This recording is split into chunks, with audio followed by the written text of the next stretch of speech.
안녕하세요. 하나님의 말씀을 배달합니다. 요기요큐의 김민호 목사입니다. 오늘 묵상할 본문은 사무엘하 11장 1에서 13절까지의 말씀인데요. 제가 2에서 5절과 11절의 말씀을 봉독하고 함께 묵상하도록 하겠습니다. 저녁 때에 다윗이 그의 침상에서 일어나 왕궁 옥상에서 거닐다가 그곳에서 보니 한 여인이 목욕을 하는데 심히 아름다워 보이는지라.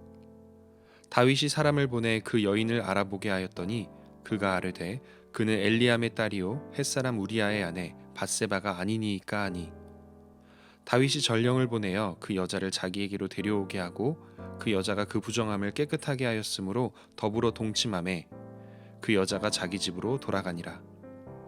그 여인이 임신하매 사람을 보내 다윗에게 말하여 이르되 내가 임신하였나이다 하니라. 11절입니다.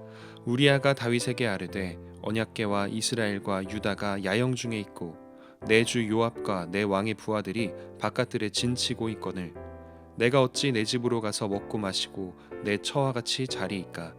내가 이 일을 행하지 아니하기로 왕의 살아계심과 왕의 혼에 살아계심을 두고 맹세하나이다 하니라. 뛰어난 신학자이자 나니아 연대기를 저술한 C.S. 루이스와 반지의 제왕의 저자 J.R.R. 토키는 매우 친한 친구 사이였습니다. 이들은 약 40년간 우정과 대화를 나누며 서로의 저술 활동에 큰 영향을 주었습니다. 무엇보다도 중요한 것은 이들이 기독교 신앙에 대해 깊은 대화를 나누며 소설을 집필했다는 점입니다. 그래서 이들의 작품에는 예수님을 모티브로 한 인물들이 등장합니다. 가령 톨킨의 반지의 제왕에서 아라곤이라는 인물이 나오는데요. 이 사람은 왕임에도 불구하고 왕좌에 앉지 않고 가장 힘든 최전선에 나서서 적들과 싸우는 존재입니다. 아라곤은 적들을 다 물리친 뒤에야 비로소 왕좌에 앉습니다. 이는 예수님께서 왕이시지만 언제나 가장 앞서 계시고 앞서서 섬기시고 앞서서 싸우시며 최후 승리를 이루신 뒤에 왕좌에 앉으실 것을 모티브로 삼고 있습니다. 나니아 연대기는 어린아이들에게 기독교적 사고를 접하기 위한 목적으로 쓰인 소설입니다. 약간 유치하기는 하지만 여기에도 예수님을 모티브로 삼은 인물 아슬란이 나옵니다. 아슬란은 나니아를 다스리는 사자인데요. 마치 예수님께서 그러하셨듯 아슬란 역시 가장 치열하게 적들과 맞서 싸우다가 나니아의 모든 이들을 지키기 위해 죽음을 당하고 나중에는 부활합니다. 이 두 소설에서 예수님을 모티브로 삼은 캐릭터들의 공통점은 언제나 가장 치열하고 힘들고 위험한 곳에서 다른 이들을 지키기 위해 앞서 싸웠다는 것입니다. 이것이 곧 하나님 나라의 관점에서 최고의 통치자, 즉 왕에게 어울리는 일이라는 뜻이죠. 왕이시지만 모두를 위해 가장 낮은 곳으로 임하시고 모두를 위해 자기 목숨을 바치신 예수님처럼 말입니다. 그러나 오늘 본문 1절을 보면 다윗은 왕들이 출전할 때가 되었으나 자신이 나가지 않고 요압과 부하들을 보내 자신은 안전한 요새인 예루살렘에 남습니다. 어째서 항상 앞서 싸우던 그가 부하들만 보내고 뒤에 빠져 있는 것일까요? 이제 왕이 되었기 때문에 다른 이들을 시켜서 전쟁을 수행하게 하고 자신은 뒤에서 안전하게 통치에 전념하고 싶었던 것은 아닐까요? 이렇게 생각하는 것이 당연합니다. 왜냐하면 세상의 다른 모든 왕들과 통치자들이 그렇게 하기 때문입니다.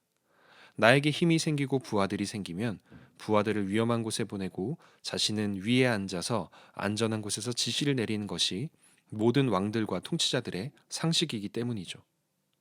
하지만 예수님께서는 마태복음 20장 25에서 27절에서 말씀하신 대로 하나님의 사람들 가운데 가장 크고자 하는 자가 섬기는 자가 되고 으뜸이 되고자 하는 자는 종이 되어야 한다고 하십니다.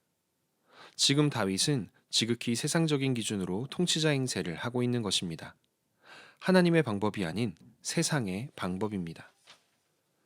다윗이 영적으로 방심한 사이 새로운 유혹이 찾아옵니다. 왕궁 옥상에서 저 아래에 아름다운 여인이 목욕을 하는 것을 보게 됩니다. 한순간 성적인 충동에 휩싸인 다윗은 그녀가 자신의 충직한 부하 햇사람 우리아의 아내 밧세바라는 것을 알고도 그녀를 왕궁으로 데려와 간음을 저지릅니다. 하나님의 전쟁에서 앞서 나가지 않은 죄에 더하여 한 나라의 최고 권력자이기에 못할 것이 없다는 교만의 죄까지 저지르고 있습니다. 다윗은 자신의 죄를 덮기 위해 우리아에게 명령하여 전쟁터에서 집으로 돌아와 아내 밧세바와 동침하도록 합니다. 그런데 장군 우리아는 집으로 가지 않고 부하들이 있는 곳으로 돌아갑니다. 그 이유는 언약궤와 이스라엘과 유다가 야영 중에 있는 이 전쟁 상황에서 나만 집으로 돌아가 편히 쉴 수 없다는 것이었습니다. 우리아는 헷 사람, 즉 히타이트족 사람입니다. 히타이트족은 처음으로 철기 문화를 이루어 강력한 군사력을 떨치는 것으로 유명합니다. 우리아 역시 전쟁에 능한 장군이었을 것입니다. 이스라엘에게 복속된 지금이야 헷사람들이 충성스럽게 이스라엘을 위해 일하지만 신명기 7장 1에서 2절을 보면 원래 이 헷사람은 가나안 정복 당시에 이스라엘 사람들이 모두 진멸했어야 할 악한 민족들 중 하나였습니다. 오늘 본문에서는 놀랍게도 진멸되었어야 할 이방족 속 헷사람인 우리아가 하나님의 임재를 상징하는 언약궤와 가까이 있기 위해 집으로 들어가기를 마다했습니다.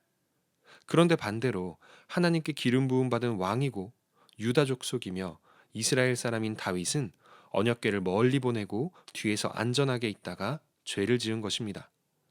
이민족인 헷사람 우리아가 하나님의 백성인 다윗보다 하나님께 더 충직하였던 것입니다.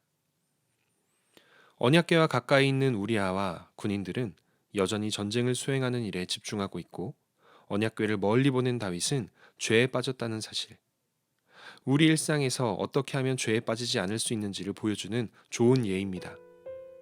우리의 일상은 영적 전쟁터입니다. 하나님의 말씀을 가까이 하고 하나님의 임재와 동행을 구하며 그렇게 하나님께 신실하게 사는 이들은 영적 전쟁터에서 멀리 벗어나지 않고 계속해서 죄와 맞서 싸웁니다. 그러나 하나님의 말씀을 멀리하고 하나님과의 동행을 추구하지 않는 이들은 영적 전쟁이 다른 사람들의 이야기처럼 느껴지게 되고 결국 방심에 빠지게 되는 것입니다. 여러분은 언약궤에서 떠나지 않으려 했던 우리아처럼 하나님과의 동행을 추구하고 있나요? 아니면 다윗처럼 영적인 방심에 빠져 계십니까? 하나님과 동행하는 것이 곧 죄에 빠지지 않는 비결임을 명심하시기 바랍니다. 오늘의 적용입니다. 내가 하나님의 말씀을 가까이 하고 있는지, 신실히 예배드리고 있는지, 매사에 기도하며 하나님의 뜻을 구하고 있는지 되돌아보고 하나님을 더 가까이 하기 위해 노력하는 하루가 됩시다.